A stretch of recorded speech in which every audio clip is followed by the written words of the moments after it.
So we've kind of talked a lot about it. What would be an ideal size plot that you would recommend for grain production? Being that you have the drying element, but you obviously, it's not a hand-picked vegetable. There's got to be a minimum amount.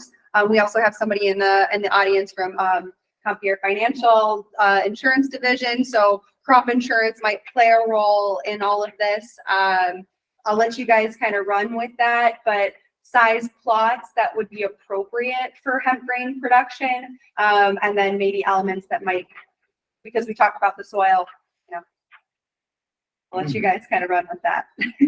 Irrigated or not? You go ahead. Go ahead and give your expert opinion. Good point. I'll take the easy way out. Only what you have a market for, and only what you can handle to dry in a safe manner. At the end of the day, beyond that, it's just going to be a little R&D. But it is an opportunity for farmers to work together. We started a co-op in North Carolina thinking that we would need all this by now, but that's been 7 years now. I'm still waiting. Maybe this Chinese company is the rebirth of our co-op. But that's why we got together, because farmers go out and spend $750,000 plus on a lot of equipment, and that's a lot of investment for hemp right now.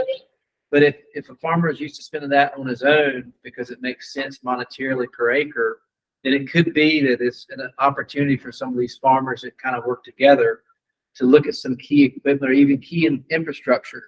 I had a local grain buyer in town. He's a Carolina guy, we still get along, but we had a scenario where he knew how to basically depreciate. We could get the equipment, he would arrange to have it and operate it, and he would take all the maintenance on his shoulders. And then over time, he would buy that away from us, which is at the end of the day, the money's fair. It's kind of what you want. A lot of guys are used to drying their grain for a premium or just for safety and storage. But at the end of the day, if it's something like hemp, you might not want to mess with that opportunity as it grows. You're used to having to go out and get something that's full-blown monetary gain for your farm. But if you had one guy or one grain buyer or one station that could bring that infrastructure forward, that might work out. So there's a lot of different ways to go about this in the short term, but all that to be said, for right now, only what you can handle in the fall, period.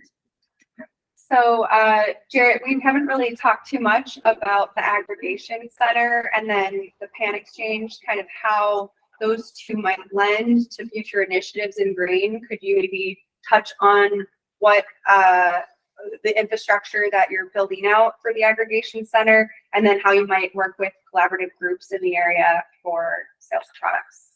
Yeah, sure.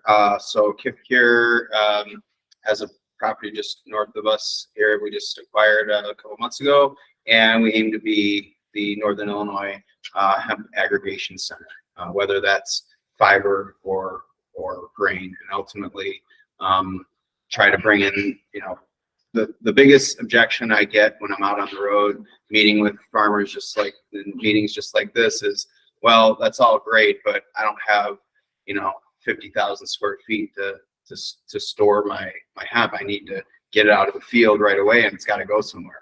Got to get to the trucks and go. So that was the purpose of this, is not necessarily to be a processing center, because that's a whole different ball of wax, and we'll get there over time, but more so to be an aggregator. You want something similar to a co-op, but an aggregator of materials, to where those trucks are coming to us, we're intaking the material. If we do have the grain dryers, that's a different story down the road. But I would say, to your question, Kelly, about the ideal acreage, there becomes an economies of scale when you're growing this.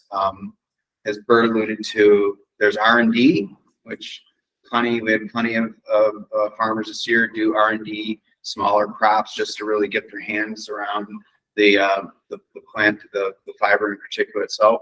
And then there's actually growing it to make a profit. And growing it to make a profit, we're talking a dual purpose crop here, probably about 20 acres or more.